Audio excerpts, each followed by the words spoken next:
So you're late 30s. So during the time when you were trying to play sports, I can only assume, like, for an Asian guy, well, because you look Asian, right? Because you're not full Asian, but because you look Asian, they don't care. It doesn't matter.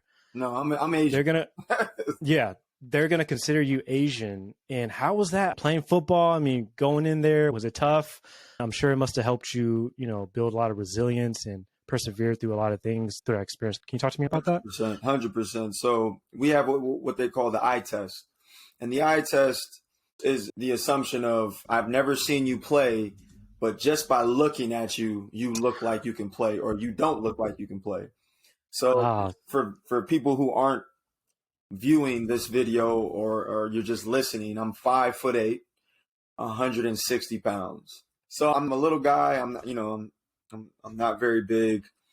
And then I'm Asian, right? So immediately people are going to judge a book by its cover based off of what they see. So, the kids, my teammates, I'm not really too concerned with because they don't make decisions, but it's the coaches that really create the mindset of what you bring to the table, because the coaches are going to speak to you in a certain way or favor other players in a certain way or give you less opportunity. So in a sense, anytime I stepped on a football field, if I didn't do what I had to do or perform at a level that I knew I could, those opportunities would come far and few between.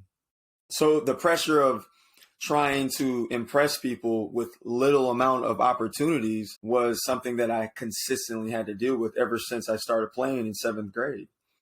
And I took it, you can perceive that energy as negative or positive energy. And that was just all motivational energy for me. I took it as, gasoline to the fire. And it grew a fire so big within my heart that I made a commitment and a promise to myself that anytime I stepped on the football field, it was going to be a long day for whoever was in front of me. And it was going to be an easy decision for any coach to make. This kid can play. And if he can't play, if he's not as talented as the other guys, he's going to give us his heart and soul. And that was exactly what I did. And those types of qualities take you a long way beyond the football field. And I take those traits and those experiences and bring them with me into my professional organization, into my professional field as a coach. And it also allows me to inspire. And that's one of the things that I hold closely to me, is the ability to empower and inspire those before me and those in front of me is something that's priceless. If you can change a young person's mindset into becoming more confident and more empowered to be the best that they can, you've done beyond more than change their body or make them faster or make them stronger, because the mind is so powerful and so influential on anything that an individual can do. That was, for me, my edge, my mental advantage over anybody was, I'm going to work harder than you. I'm going to work smarter than you.